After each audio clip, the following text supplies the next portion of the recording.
তো সেই দেখে আমি দাম জিজ্ঞাসা করলাম, দাম জিজ্ঞাসা করতে বলে 30 টাকা। আমি রেগে গিয়ে বললাম, দেখুন দাদা 10 টাকা দেবো, ওর বেশি চাইলে কারো 20 টাকা দিতে পারি। সেই দেখে ভয় পেয়ে গেল দাদাটা। একা একাই খাবারগুলো খাচ্ছিলাম, তাদের মুখে জল চলে এসে দেখে আমি তাদের কথায় কান্না দিয়ে একা একাই পুরো খাবারটা স্যাটিসফাইড খেয়ে নিয়েছিলাম। তারপরে হঠাৎ দেখে একটা পুচকে বাচ্চা সে আমার দিকে থেকে উল্টোপাল্টা ভঙ্গি করছে। সেই দেখে আমার মাথা খুব গরম হয়ে গেছিলো, যে তুমি বুঝতে পারছিলাম না। তখন আমার বন্ধু বললো, আরে ভাই ও নাচছে। বলতে আমার একটু লজ্জা লেগে গেল, লজ্জায় আমি হাসে ফেললাম। ঠপ ছেড়ে আমি আমার গন্তব্যস্থলের দিকে এগিয়েছিলাম, কিন্তু গন্তব্যস্থল না জানায় আমি আবার পিছনে চলে আসছিলাম, কারণ গন্তব্যস্থলের ঠিকানা আমার জানা ছিল না।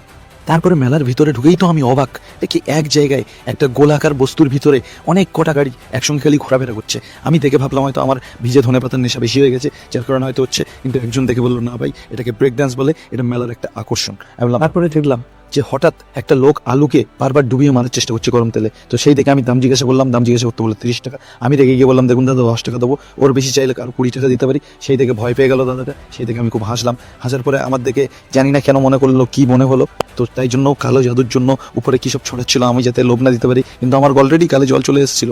তো সেই জন্য আমি তাড়াতাড়ি করে সেটাকে নিয়ে খাবার জন্য রেডি হচ্ছিলাম। তাদের সবার খাবার আমি একাই খাওয়ার কারণে আমার বন্ধুদের মুখ দিয়ে একটা নদীর নতুন উৎপত্তি হয়েছিল। কিন্তু আমি তবুও ওদের দিকে না তাকিয়ে ইগনোর করে আমি একাই খাচ্ছিলাম। আমার একটা বন্ধু ধরে তোলার চেষ্টাও করেছে, ফের আমি হাত থেকে কেড়ে নিয়েছিলাম। ওর দেখো, দেখলেই বুঝতে পারবে। ওদের সব কিছু ঘুরে বুঝতে পারলাম যে এখানে অবৈধভাবে কিছুই করা হয়নি, শুধু আমি একা অবৈধভাবে কি সব কিছু করতে যাচ্ছিলাম, কিন্তু কিছু করতে দেয়নি। তার জন্য আমি ফের উল্টো পায়ে আমি বাড়ির দিকে চলে যাচ্ছিলাম। তো ব্লগটা ভালো লাগলে অবশ্যই তোমরা লাইক, কমেন্ট অ্যান্ড শেয়ার করো।